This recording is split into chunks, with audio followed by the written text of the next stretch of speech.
قرآن کریم میں اللہ کریم فرماتا ہے کہ اللہ نے مرد پیدا کیے اور اللہ نے عورتیں پیدا فرمائی. انسانوں میں تیسری جنس رب نے پیدا نہیں فرمائی. بڑے غور سے سننا ہے.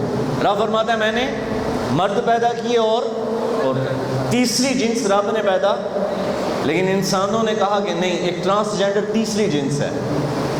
جبکہ جس طرح ایک شخص پیدا ہوا تو اس کی آنکھیں نہیں ہیں، یہ شخص معذور ہے تیسری جنس. بولے نا جی، معذور ہے تیسری جنس. کوئی بندہ کہے کہ یہ مرد ہیں، یہ عورتیں ہیں اور یہ نابینا لوگ ہیں، ایسا ہوتا ہے؟ سارے بولے. اسی طرح ایک شخص جس کے پیدائشی طور پہ کان نہیں ہے، وہ شخص معذور ہے تیسری جنس. کوئی بندہ نہیں کہتا یہ مرد ہیں، یہ عورتیں ہیں اور یہ وہ ہیں کہ جن کے کان سلامت نہیں ہیں. ایسا تو پھر ہم یہ کیوں کہتے ہیں کہ یہ مرد ہیں، یہ عورت ہیں اور یہ وہ ہیں کہ جو شادی کے قابل نہیں ہیں؟ نہ، اس میں معذوری ہے. یعنی اس شخص میں، چاہے وہ مرد ہے یا عورت ہے، اس میں ایک معذوری ہے کہ ایک خاص قسم کی صلاحیت اللہ نے اس میں نہیں رکھی. جس طرح نابینا شخص معذور ہے کہ وہ آنکھوں سے محروم ہے، اسی طرح بہرا شخص معذور ہے کہ وہ سن نہیں سکتا.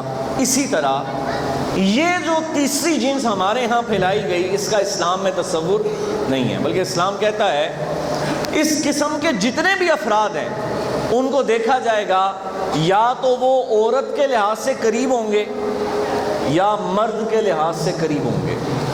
اگر تو وہ عورت کے لحاظ سے قریب ہے تو اسے عورت کہا جائے گا، اور اگر اس کے اعضاء مردانگی لحاظ سے مرد کے قریب ہیں تو اسے، بولو سارے، اسے. تو جب اسلام نے یہ تعریف رکھ دی اور اس بات کو سمجھا دیا تو آج ہمارے ہاں ایک نئی بحث چھڑ گئی اور کہا کہ یہ ایک قانون بنا، اور پھر اس قانون میں جتنی شقیں ہیں آج انشاءاللہ آپ کے سامنے رکھیں گے کہ وہ قانون ہے کیا اور کیوں اس کے خلاف اتنی شدید آواز اب اٹھ گئی ہے. اور انشاءاللہ رب نے چاہا تو وہ قانون ختم ہو جائے گا، یا ختم نہ بھی ہوا تو ترمیم اس میں انشاءاللہ لازمی کی جائے گی.